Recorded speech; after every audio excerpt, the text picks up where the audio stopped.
Good morning everyone, स्वागत है आप सभी का विजडम एजुकेशन पे। आज 9 नवंबर 2021 है। दैनिक जागरण के राष्ट्रीय संस्करण का कंप्लीट न्यूज़ एनालिसिस करेंगे। आगे बढ़ने से पहले हमारे चैनल पे नए हैं तो सब्सक्राइब कर दें, अपने दोस्तों के साथ, कलीग के साथ निश्चित तौर पे इसे शेयर कर दें। जो भी यूपीएससी की तैयारी कर रहे हैं, स्टेट पीसीएस की तैयारी कर रहे हैं या किसी भी वनडे एग्जाम की तैयारी कर रहे हैं, दैनिक जागरण को कैसे पढ़ना चाहिए और दैनिक जागरण में क्या पढ़ना चाहिए, अगर वो समझना चाहते हैं तो उनके साथ ज़रूर शेयर कर दें। कोई क्वेश्चन पूछना चाहते हैं, कुछ सुझाव देना चाहते हैं, कमेंट सेक्शन में दे सकते हैं और वीडियो को निश्चित तौर पे लाइक कर दें। फर्स्ट पेज पे जो ये न्यूज़ है, ये न्यूज़ इम्पॉर्टेंट है, इसका कुछ पार्ट इम्पॉर्टेंट है, इस न्यूज़ का भी कुछ पार्ट इम्पॉर्टेंट है और साथ ही साथ इस न्यूज़ का, ये न्यूज़ का भी कुछ पार्ट इम्पॉर्टेंट है। पूरे न्यूज़ को पढ़ने की ज़रूरत नहीं है, जो बेसिक इन्फॉर्मेशन है इस न्यूज़ से वो हम लोग डिस्कस करेंगे। जिन लोगों ने हमारे टेलीग्राम चैनल को ज्वाइन नहीं किया है, जाकर के ज्वाइन कर लें। प्रत्येक दिन जो इम्पॉर्टेंट न्यूज़ होता है, जैसे मान लो ये न्यूज़ इम्पॉर्टेंट आज का, तो इस न्यूज़ को टिक करके मैं टेलीग्राम चैनल पे प्रोवाइड करता हूँ। न्यूज़ को पढ़ना काफ़ी इम्पॉर्टेंट है। अगर आप न्यूज़ नहीं पढ़ोगे देन आपको चीज़ें समझ में नहीं आएगी। किसी का भी आप एनालिसिस देख लो, मेरा एनालिसिस देखो या किसी का भी एनालिसिस देखो, जब तक आप न्यूज़ नहीं पढ़ोगे, पेपर नहीं पढ़ोगे, तब तक आपकी अंडरस्टैंडिंग बहुत हद तक क्लियर नहीं होगी, पूर्ण रूप से क्लियर नहीं होगी। इसलिए न्यूज़ पढ़ना चाहिए। पहले न्यूज़ पढ़ लें, उसके बाद हमारा एनालिसिस सुने, देखें, तब आपको अधिक फ़ायदा होगा, अधिक लाभ होगा। हर समस्या का समाधान नहीं है सीबीआई के पास, ये सर्वोच्च न्यायालय ने कहा। बिल्कुल सही बात है, सीबीआई के पास हर एक समस्या का समाधान नहीं है। अब देखो यहाँ पे कुछ इम्पॉर्टेंट नहीं है, बेसिकली न्यूज़ इम्पॉर्टेंट बिल्कुल नहीं है, लेकिन एज ए संस्थान, एज ए इंस्टीट्यूट सीबीआई आपके लिए काफ़ी इम्पॉर्टेंट है। बहुत सारी संस्थान लगातार चर्चा में रहता है, जैसे सीबीआई एक हो गया। इसी तरह से आप देखोगे नारकोटिक्स कंट्रोल ब्यूरो एनसीबी भी लगातार चर्चा में। इसी तरह से सीवीसी सेंट्रल विजिलेंस कमीशन, ये भी लगातार चर्चा में रहता है। तो ये सारी संस्थान जो भी चर्चा में होता है उसके बारे में बेसिक इन्फॉर्मेशन आपके पास होना चाहिए। सीबीआई के बारे में हम डिटेल से डिस्कस करेंगे। सीबीआई भारत सरकार के कार्मिक, पेंशन और लोक शिकायत मंत्रालय के अधीन काम करता है। कई सारे लोगों को लगता है कि CBI central bureau of investigation गृह मंत्रालय के तहत आता है। बिल्कुल गलत है। सीबीआई गृह मंत्रालय के तहत नहीं आता है। सीबीआई कार्मिक, पेंशन और लोक शिकायत मंत्रालय के अधीन काम करता है। दूसरा इंफॉर्मेशन है कि सीबीआई ना तो संवैधानिक संस्था है और ना ही सांविधिक संस्था है। इस पॉइंट में भी यूपीएससी या स्टेट पीसीएस आपको ट्रैप कर सकता है। सीबीआई ना तो कॉन्स्टिट्यूशनल बॉडी है, वैसे बॉडी जिसका निर्माण कॉन्स्टिट्यूशन के माध्यम से किया गया है, संविधान के माध्यम से किया गया है, उसे संवैधानिक संस्थान या कॉन्स्टिट्यूशनल बॉडी कहते हैं। मसलन चुनाव आयोग, निर्वाचन आयोग एक संवैधानिक संस्था है। यूपीएससी का निर्माण संविधान के द्वारा किया गया है, एक संवैधानिक संस्था है। तो ये सब संवैधानिक संस्था है, लेकिन सीबीआई ना तो संवैधानिक संस्था और ना ही सांविधिक संस्था है। सांविधिक संस्था मतलब क्या होता है? वैसा संस्था जिसका निर्माण संसद के किसी एक्ट के माध्यम से किया गया है, उसे सांविधिक संस्था या स्टैट्यूटरी बॉडी या लीगल बॉडी कहा जाता है। जैसे एनजीटी, नेशनल ग्रीन ट्रिब्यूनल, ये एक सांविधिक संस्था है। जैसे कई सारी संस्थान हैं। तो सीबीआई की ना तो स्थापना संसद के द्वारा किया गया है और ना ही सीबीआई की स्थापना संविधान के द्वारा किया गया है। तो सीबीआई ना तो संवैधानिक संस्था है और ना ही सांविधिक संस्था है। सवाल ये उत्पन्न होता है कि सीबीआई ना तो संविधान के द्वारा निर्माण किया गया और ना ही सीबीआई जो है किसी एक्ट के माध्यम से, संसद के किसी एक्ट के माध्यम से स्थापना किया गया है। तो सीबीआई शक्ति कहाँ से प्राप्त करती है? सीबीआई कैसे छापा कर सकती है कहीं से? सीबीआई कैसे किसी मैटर का इन्वेस्टिगेशन कर सकती है? तो उसका रीजन है, सीबीआई को दिल्ली स्पेशल एस्टेब्लिशमेंट एक्ट 1946 के माध्यम से सीबीआई को शक्ति प्राप्त है। सीबीआई की स्थापना 1963 में किया गया था। बेसिकली इसकी स्थापना गंभीर अपराध की जांच के लिए, उच्च पदों पे भ्रष्टाचार, गंभीर धोखाधड़ी, ठगी, गबन, सामाजिक अपराध, कालाबाजारी, मुनाफाखोरी, इस सब के अन्वेषण के लिए, इसके जांच पड़ताल के लिए इस संस्था की स्थापना किया गया था। और सीबीआई इंटरपोल के सहयोगी के रूप में इंडिया में काम करती है। यानी इंटरपोल को कोई इन्फॉर्मेशन इंडिया से चाहिए तो वो सीबीआई से कंसल्ट करेगा। तो ये बेसिक इन्फॉर्मेशन है सीबीआई के बारे में। बहुत कुछ और भी चीज़ें हैं जो कभी हम लोग डिस्कस करेंगे बाद में, लेकिन ये बेसिक इन्फॉर्मेशन आपको पता होना चाहिए। अब देखो, राफेल के लिए स्वप्रंग काल में दी गई थी दलाली, यानी कांग्रेस के काल में दलाली दी गई थी, एक तरह से ये बोलना चाहता है पेपर। इंपॉर्टेंट नहीं है, इंपॉर्टेंट है Rafale missile, Rafale jet. Rafale jet लगातार चर्चा में है और पहले भी चर्चा में था। लेकिन ये जो विवाद है, ये जो गबन का विवाद है, ये बहुत पुराना विवाद है, ये उतना चर्चा में नहीं है। इस न्यूज़ से बस बेसिक इन्फॉर्मेशन आपके पास राफेल जेट के बारे में पता होना चाहिए। विश्व के सबसे शक्तिशाली मुकाबला करने वाली जेट में से एक है राफेल। फ्रांस की डसॉल्ट कंपनी इसका निर्माण करती है। यह विमान ऊंचाई वाले इलाके में भी लड़ने में माहिर है। 1 मिनट में 60,000 फुट की ऊंचाई तक ये उड़ सकता है। यह अधिकतम 24,500 किलोग्राम भार उठाने में ये सक्षम है। यह अधिकतम इसका रफ्तार जो है 2200 से 2500 किलोमीटर प्रति घंटा इसका अधिकतम रफ्तार है और यह 3800 किलोमीटर तक उड़ान भर सकता है। राफेल परमाणु हथियार ले जाने में बिल्कुल सक्षम है। इस तरह की मिसाइल चीन, पाकिस्तान समेत पूरे एशिया में किसी के पास नहीं है और इसको कहा जाता है 4.5 जनरेशन मिसाइल। मिसाइल जब आप देखोगे जनरेशन का मिसाइल का, एक मिसाइल के जनरेशन से संबंधित एक PDF या एक पिक्चर उसका मैं टेलीग्राम चैनल पे पोस्ट कर दूंगा।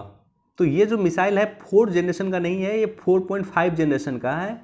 ये मिसाइल राफेल मिसाइल 4.5 जनरेशन का है। इस पॉइंट से भी क्वेश्चन आ सकता है। तो ये बेसिक इंफॉर्मेशन है राफेल के बारे में जो आपको पता होना चाहिए।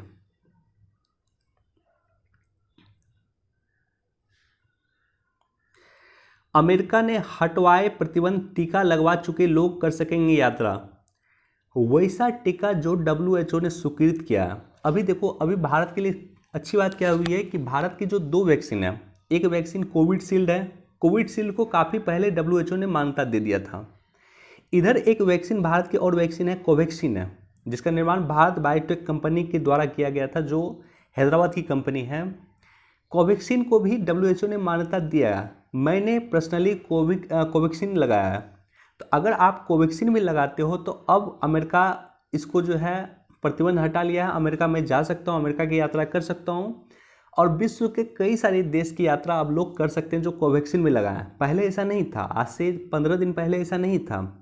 लेकिन अब क्या है कि WHO ने कोवैक्सीन को स्वीकृति दे दिया है। तो ऐसे कंडीशन में जो व्यक्ति कोवैक्सीन का टीका लगाया है वो भी विदेश की यात्रा कर सकता है।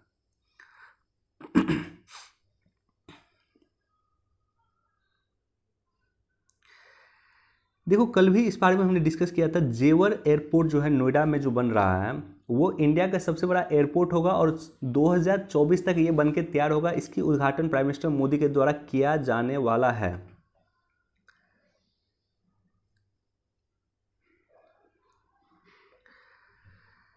इस न्यूज़ को जरूर आप लोग पढ़ें। बस एक छोटा सा इन्फॉर्मेशन मैं आपके साथ शेयर करना चाहता हूँ। यहाँ पे देखो, भारत का ये जो स्टेटमेंट है, जिन देशों की हरकतें हिंद और प्रशांत क्षेत्र में स्वतंत्र, खुले और समावेशी आवागमन के खिलाफ है, उन्हें उसकी गलती का एहसास कराया जाना चाहिए। देखो, जब भी हम बात करते हैं, एक वर्ड का यूज करते हैं,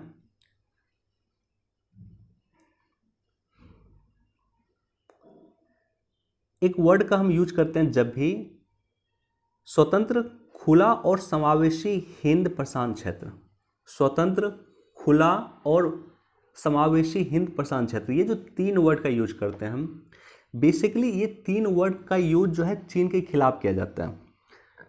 क्योंकि स्वतंत्र, खुला और समावेशी हिंद प्रशांत क्षेत्र चीन की अवधारणा के बिल्कुल खिलाफ है। क्यों ऐसा है? क्योंकि जो चीन प्रशांत क्षेत्र है, हिंद प्रशांत क्षेत्र है, उसी का पार्ट कहीं ना कहीं दक्षिण चीन सागर है। और दक्षिणी चीन सागर में किस तरह से चीन अपनी दादागिरी करता है ये सबको पता है। दक्षिणी चीन सागर में किस तरह से नियमों को वो नहीं मानता है, अंतर्राष्ट्रीय कानून को नहीं मानता है, अंतर्राष्ट्रीय संधि लॉ को नहीं मानता है। ये हमने पहले भी कई बार देखा है। आपको याद होगा कि 2 देश, एक तो फिलीपींस और दूसरा चाइना, ये दोनों देश की जो विवाद हुई थी और ये दोनों देश अपने विवाद को लेकर के, समुद्री विवाद को लेकर के गए थे अंतर्राष्ट्रीय court, international court of justice गए थे। इंटरनेशनल कोर्ट ऑफ जस्टिस ने चीन के खिलाफ डिसीजन दिया था, लेकिन आज तक चीन इंटरनेशनल कोर्ट ऑफ जस्टिस के उस डिसीजन को नहीं मान रहा, उस निर्णय को नहीं मान रहा। अब सोचो, चीन अंतर्राष्ट्रीय जो न्यायालय है, इंटरनेशनल कोर्ट ऑफ जस्टिस है, जो UN का एक पार्ट है, उसके निर्णय को चीन नहीं मान रहा। तो दक्षिणी चीन सागर में चीन लगातार जो है अतिक्रमण कर रहा है, अन्य देशों के अधिकारों का अतिक्रमण कर रहा है। और धीरे धीरे हम देख रहे हैं कि दक्षिणी चीन सागर से होते हुए वो हिंद क्षेत्र में भी वो अपना प्रभाव बढ़ाने की कोशिश कर रहा है।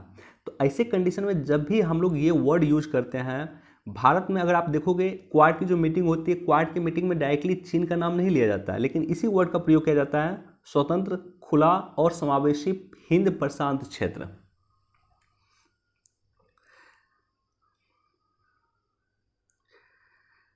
एक बार इसको भी देख सकते हैं और एक बार ये न्यूज को भी आप लोग देख सकते हैं। देखो, हमने ऑलरेडी मीटिंग बुलाया था, भारत सरकार ने एक मीटिंग बुलाया था, NSA national security adviser level की एक मीटिंग बुलाई थी अफगानिस्तान के मुद्दे को सॉल्व करने के लिए। इसमें हमने ऑलरेडी अफगानिस्तान के जो पड़ोसी देश हैं सभी देशों को हमने आमंत्रित किया था, लेकिन 2 देश, चीन और पाकिस्तान, दोनों देश इस मीटिंग में पार्टिसिपेट करने से मना किया। लेकिन चीन के अलावा जो देश, अन्य देश जैसे रूस हो गया, Tajikistan, Iran, Uzbekistan, Turkmenistan, Kyrgyzstan, Kazakhstan, ये सारे के सारे देश जो है पार्टिसिपेट इस मीटिंग में करने वाले हैं और इसकी अध्यक्षता करेंगे भारत के national security adviser Ajit Doval जी।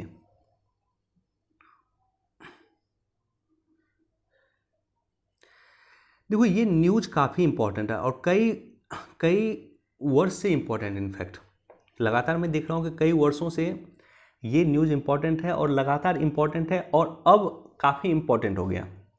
अब इंपॉर्टेंट इसलिए हो गया कि लगभग 70 वर्ष के बाद, सोचो 70 वर्ष के बाद भारत में चीता आ रहा है, तो ये इंपॉर्टेंट पर्यावरण दृष्टिकोण से कितना इंपॉर्टेंट होगा। 70 वर्ष के बाद भारत में चीता आ रहा है। फाइनली नवंबर 2021 में, यानी इसी महीने में 10 चीता आ जाएगा भारत के कूनो पालमपुर अभयारण्य में, जो है आपको मध्य प्रदेश में। इसलिए यूपीएससी ने डायरेक्टली क्वेश्चन पूछ लिया था कि कूनो पालमपुर अभयारण्य कहाँ पे है, तो कूनो पालमपुर अभयारण्य जो है वो मध्य प्रदेश में है। कई स्टेट पीसेस में क्वेश्चन पूछा गया है, कूनो पालमपुर अभयारण्य कहाँ है, मध्य प्रदेश में। चीता पुनर्प्रवेश प्रोजेक्ट, चीता को पुनः भारत की धरती पर प्रवेश करवाने के लिए ये प्रोजेक्ट आया था। इसकी शुरुआत 2009 में किया गया था। इसकी जो नोडल एजेंसी है वो है राष्ट्रीय बाघ संरक्षण प्राधिकरण, NTCA national tiger conservation authority. देखो, 4 बिग कैट है, 4 बिग कैट में है शेर, बाघ, चीता और तेंदुआ। ये इसको बिग कैट कहा जाता है। कैट यानी बिग कैट, बड़ी कैट। शेर, बाघ, चीता और तेंदुआ। शेर, बाघ, तेंदुआ हमारे पास था, लेकिन चीता हमारे पास नहीं था। 4 बिग कैट में सिर्फ चीता हमारे पास नहीं था। अब चीता यहाँ पे आ जाएगा भारत में, तो हमारे पास चारों ही बिग कैट की प्रजाति इंडिया में मौजूद होगी।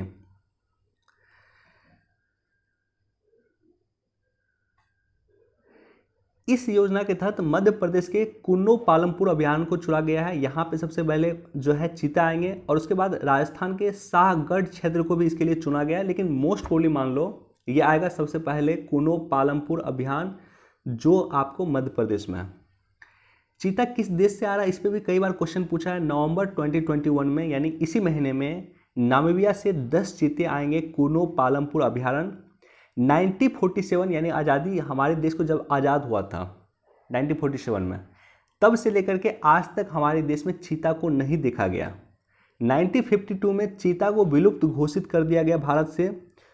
1976 में, 1977 में इंदिरा गांधी जी के द्वारा प्रयास किया गया था कि ईरान से चीता मंगाया जाए, लेकिन ईरान ने फाइनली हमें चीता देने से मना कर दिया था।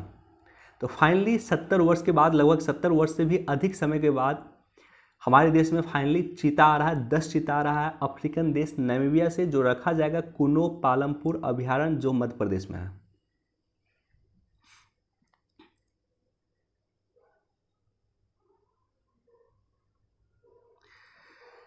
देखो, ऑलरेडी पद्म पुरस्कार काफ़ी लोगों को कल दिया गया है, तो इसको थोड़ा सा देख लेना। अगर आपके रिस्पेक्टिव स्टेट में किसी को दिया गया है तो उसको ज़रूर देखना।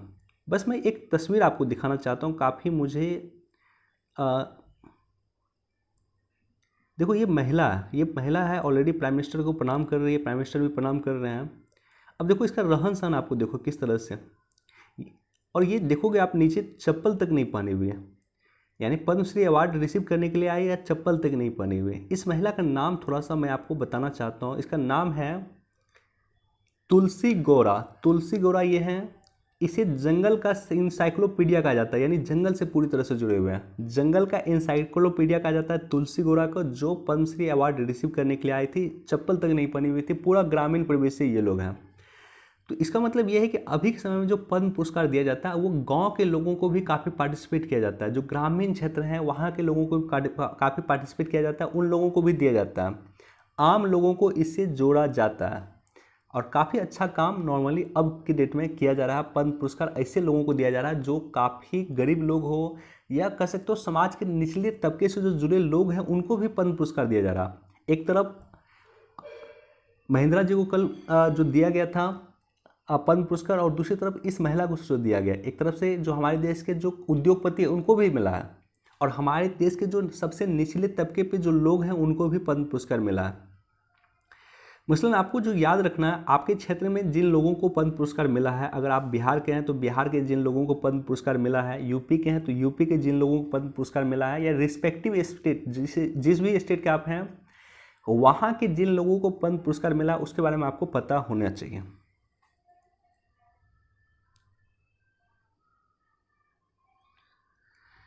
मछुआरे की हत्या पे भारत ने विरोध दर्ज कराया। ऑलरेडी देखो हमने कल भी डिस्कस किया था कि भारत का जो कुछ मछुआरा था वो चले गया था आपको पाकिस्तान के क्षेत्र में, और ऑलरेडी पाकिस्तान के जो मिलिट्री के द्वारा उसे मार दिया गया, पाकिस्तान के नौसेना के द्वारा उसे मार दिया गया। इस पर भारत ने कड़ी आपत्ति दर्ज किया था।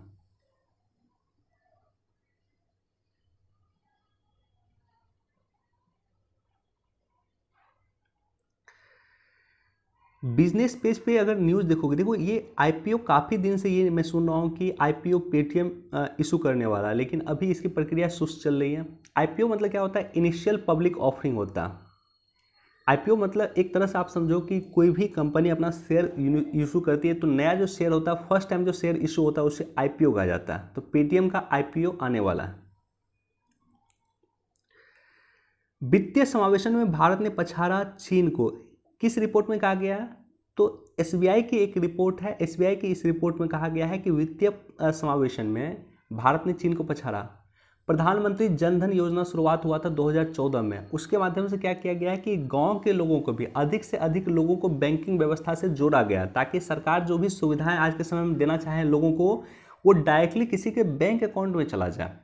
तो इसके लिए वित्तीय समावेशन के रूप में सबसे बड़ा योगदान रहा था प्रधानमंत्री जन धन योजना का, और उसी के आज प्रतिफल है कि भारत ने चीन जैसे देश को पछाड़ दिया है वित्तीय समावेशन में। वित्तीय समावेशन का सिंपल मतलब आप ये समझो कि बैंकिंग व्यवस्था सामान्यतः लोगों तक पहुंच जाए, सरकारी सुविधा समानतः लोगों तक पहुंच जाए, बैंकिंग व्यवस्था समानतः लोगों तक पहुंच जाए, उसे वित्तीय समावेशन से आप कंसल्ट कर सकते हैं, उसे जोड़ सकते हैं। देखो लॉजिस्टिक्स आपके लिए काफ़ी इंपॉर्टेंट टॉपिक है। लॉजिस्टिक्स के बारे में भी आपके पास नोट होना चाहिए, और एक रिपोर्ट आया है, इस रिपोर्ट में क्या कहा गया उस पर डिस्कस करेंगे। राष्ट्रीय logistics policy, national logistics policy सरकार लेके आ रही थी, सरकार ने इसका घोषणा भी किया था। सरकार नेशनल लॉजिस्टिक्स पॉलिसी पे ऑलरेडी काम कर रही है। देखो एक रिपोर्ट रिलीज किया गया, और ये रिपोर्ट जो है वाणिज्य मंत्रालय के द्वारा रिलीज किया गया। इस रिपोर्ट का नाम है logistics is across different state, LEADS LEADS 2021। ये तीसरा रिपोर्ट है। इस रिपोर्ट के अनुसार लॉजिस्टिक्स में जो सबसे सुविधाजनक राज्य है, यानी लॉजिस्टिक्स में जो सबसे अच्छा काम कर रहे हैं, उसमें पहला स्थान गुजरात का, बिहार का स्थान खराब है, 19वां स्थान है।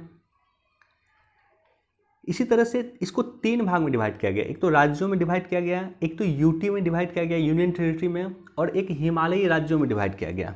तो हिमालयी राज्यों में सबसे अच्छा जो पोजीशन आया वो आया जम्मू कश्मीर का। ये मुझे भी शॉक किया, मुझे लग रहा था हिमाचल प्रदेश का पोजीशन होगा, लेकिन जम्मू कश्मीर का पोजीशन आया हिमालयी राज्यों में पहला नंबर पे।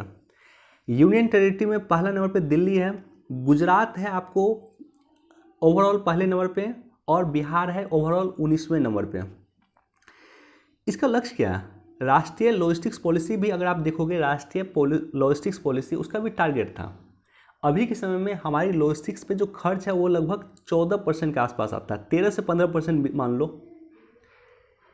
लॉजिस्टिक्स पे खर्च आता है 13 से 15%। इसका मतलब ये कि जो सामान आप परचेज करते हैं उसमें 13 से, जैसे मान लीजिए आप 100 रुपये का सामान कोई परचेज करते हो तो लगभग मान लो कि वो 14 रुपये जो है आप लॉजिस्टिक्स का खर्चा आप दे रहे हो। विकसित देशों में ये काफ़ी कम है, विकसित देशों में लगभग 4 से 5% के आसपास है, अमेरिका में 4% है।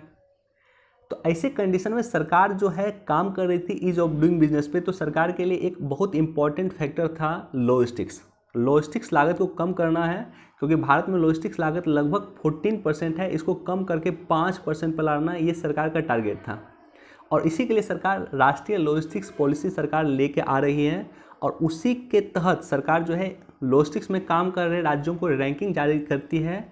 और इसी रैंकिंग में पहला नंबर पे गुजरात आया है, यूनियन टेरिटरी में पहले नंबर पे है आपको दिल्ली, हिमालयी राज्यों में पहले नंबर पे जम्मू कश्मीर है और यूपी पिछले 2 साल में सबसे तेज़ विकास किया है। यूपी का ओवरऑल रैंकिंग 6 पोजीशन पे है, लेकिन पिछले 2 वर्ष में काफ़ी तेज़ विकास उत्तर प्रदेश ने किया है। 2 साल पहले ये 13वां नंबर पे था, अभी ये 6ठा नंबर पे है। सोचो कितना डेवलप किया।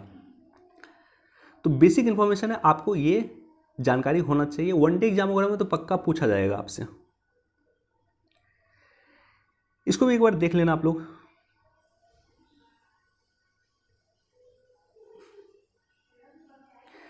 सीमा कानून की आड़ में चीन की नई शरारत। देखो सीमा कानून पे ऑलरेडी हमने डिस्कस किया था 3-4 दिन पहले, ऑलरेडी हम इस पर डिस्कस नहीं करेंगे, लेकिन एक बार इसको देख लेना। चीन एक नया सीमा कानून लेकर आया है और चीन के जो नया सीमा कानून है उसमें क्या कहा गया है, उसमें एक जो इम्पॉर्टेंट फैक्ट जोड़ा गया है, वो जोड़ा गया है किसी भी कार्य का मुकाबला करेगी अपनी चीन अपनी क्षेत्रीय संप्रभुता की रक्षा करने के लिए, अपनी सॉवरेनिटी की रक्षा करने के लिए कोई भी काम करेगी, किसी भी कार्य का मुकाबला करेगी। इसका मतलब ये है कि भारत और चीन के बीच में जो भी विवाद होता है, कभी आपने सुना नहीं होगा कि भारत और चीन बंदूक से एक दूसरे पर आक्रमण कर रहा है, गोली चल रहा है, लाइन ऑफ एक्चुअल कंट्रोल पे आपने ये नहीं सुना होगा। लेकिन नई पॉलिसी के अनुसार चीन ऐसा कर सकता है। चीन को जब लगेगा कि हमें गोली चलाना चाहिए तो वो चला सकता है। इस तरह का कुछ ना कुछ प्रोविजन किया गया है नए सीमा कानून में। मतलब इस वर्ड का मतलब लिटरली मीनिंग यही होता है, किसी भी कार्य का मुकाबला करेंगे, यानी उसको लगेगा कि हमें खतरा है तो ऐसी कंडीशन में गोली वो चला सकता है। भारत के साथ जो पहले समझौता उनका हुआ था 1975 में, जो समझौता हुआ था या 1996 में समझौता हुआ था, उसका उल्लंघन कर सकते हैं। चीन पे एक सेपरेट वीडियो मैं बनाया था, मैं टेलीग्राम चैनल पे फिर पोस्ट कर दूंगा आज, उसको जा करके देख लेना आप लोग। उस पर काफ़ी कुछ क्लियर हो जाएगा। चीन के साथ हमारा क्या पॉजिटिव रिलेशन है, क्या नेगेटिव रिलेशन है, कहाँ तक दोनों देश एक दूसरे का सहयोग कर रहे हैं, कहाँ तक विरोध कर रहे हैं, कहाँ मिलकर काम कर रहे हैं, हर एक पॉइंट को हमने उसमें डिस्कस किया था। देखो ऑलरेडी कल हमने डिटेल में डिस्कस किया था इस टॉपिक को कि इंडियन जुडिशियल सर्विस की क्या वैल्यू है, what is implementation, what is impact of Indian judicial service, क्यों ये होना चाहिए, क्यों नहीं होना चाहिए, क्या पॉजिटिव पॉइंट है, क्या नेगेटिव पॉइंट है, ये हमने डिस्कस किया था। बस एक पॉइंट यहाँ पे जो एक्स्ट्रा मुझे दिखा है कि 1946 में सरदार पटेल की अध्यक्षता में अखिल भारतीय न्यायिक सेवा के गठन की मांग किया गया था, ये मुझे पता नहीं था, कल के पॉइंट में हमने ऐड नहीं किया था, इसको आप लोग ऐड कर लेना। 1946 में सरदार पटेल की अध्यक्षता में ऐसी अखिल भारतीय न्यायिक सेवा बनाने का विचार प्रस्तुत किया गया था।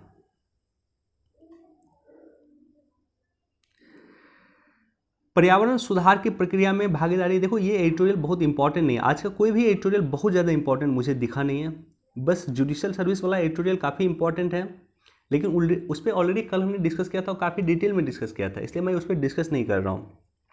इस एडिटोरियल में ये बताया गया कि किस तरह से देश में दीपावली के समय पटाखे नहीं जलाना चाहिए, क्यों नहीं जलाना चाहिए, उसका क्या प्रोज एंड कॉन्स है, वहीं डिस्कस किया गया, तो ये बहुत इंपॉर्टेंट नहीं है। यहाँ पे आपके लिए एक बस इम्पॉर्टेंट जो फैक्ट है मैं आपके डिस्कस कर रहा हूँ, वो फैक्ट क्या है? फैक्ट ये है कि पराली जलाया जाता है। हमने कल भी आपको डिस्कस किया था कि पराली जलाया जाता है। पराली भी दिल्ली के एयर पोल्यूशन का एक कारण है। दिल्ली के एयर पोल्यूशन का 46% रीजन जो है पराली माना जाता है, यानी दिल्ली में जितना एयर पोल्यूशन है उसका लगभग आधा कारण तो पराली है। भारत में औसतन 352 मेट्रिक टन फसल के अवशेष उत्पन्न होते हैं प्रत्येक वर्ष। 352 मेट्रिक टन फसल के अवशेष या पराली प्रत्येक वर्ष उत्पन्न होता है, जिसमें लगभग 24% यानी 84 मीट्रिक टन जो है पराली अक्टूबर नवंबर के महीने में जलते हैं, जो दिल्ली के एयर पोल्यूशन का कारण है। अब देखो 1 टन अगर पराली जलता है तो उसमें 3 किलोग्राम कार्बन कण, 60 kilogram carbon monoxide, 1500 kilogram carbon dioxide, 200 kilogram राख, 2 किलो सल्फर डाइऑक्साइड क्रिएट होता है। तो सोचो 84 मैट्रिक टन अगर पराली जलेगा तो कितना देश में एयर पोल्यूशन क्रिएट होगा, राइट। तो इसलिए कहा जाता है कि दिल्ली के एयर पोल्यूशन को रोकना है, या आजकल बिहार में भी इसका इम्पैक्ट हो रहा है, कहीं की अगर एयर पोल्यूशन को रोकना है तो सबसे बड़ा रीजन कि पराली जलाने से रोकना होगा।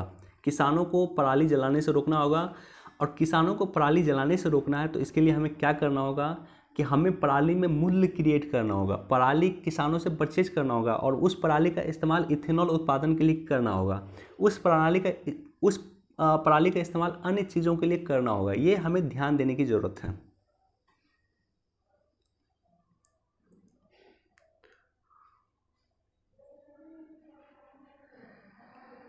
देखो इसको पढ़ना, आप लोग पक्का पढ़ना, और यहाँ से ऑलरेडी क्वेश्चन पहले भी पूछा गया। जीनोम सीक्वेंसिंग पे गिलोय का इस्तेमाल काफ़ी हुआ था कोरोना के समय, आपने देखा होगा, बाबा रामदेव और को देखा होगा, अन्य लोगों को भी देखा होगा किस तरह से गिलोय का इस्तेमाल किया था सब लोगों ने। गिलोय आपके बॉडी के एंटीबॉडीज़ को डेवलप करता है, तो इसके जो अन्य राज है उसका पता चलेगा जीनोम सीक्वेंसिंग के माध्यम से। अब देखो जीनोम सीक्वेंसिंग से लगातार क्वेश्चन पूछा था, और ये क्वेश्चन था क्रिस्पर केस टेक्नोलॉजी के बारे में। क्रिस्पर केस टेक्नोलॉजी भी जीनोम सीक्वेंसिंग का एक टेक्नोलॉजी है। तो इस पर डायरेक्टली क्वेश्चन पूछा था क्रिस्पर केस 9 टेक्नोलॉजी किससे संबंधित है। यूपीएससी 19 में और यूपीएससी 18 में ये क्वेश्चन पूछा गया था। ये जीनोम सीक्वेंसिंग से संबंधित है।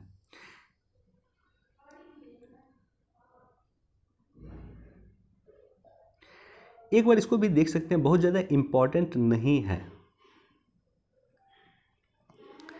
देखो ये दोनों महिलाओं को जो कल जो है पद्म पुरस्कार मिला है, इसे पद्म भूषण मिला है।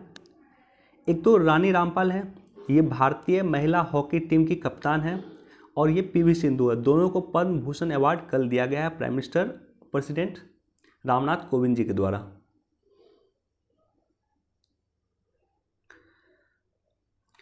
ये काफ़ी इंपॉर्टेंट है, इसको वन डे एग्जाम वगैरह में पूछा जा सकता है कि अंतरिक्ष में चलने वाली पहली महिला वांग बन गई है। चीन की महिला है वांग यापिंग, तो वांग जो है पहली महिला बन गई है जो अंतरिक्ष में चली है, राइट। चलिए वीडियो देखने के लिए धन्यवाद, thank you so much. Please do like share and subscribe, thank you.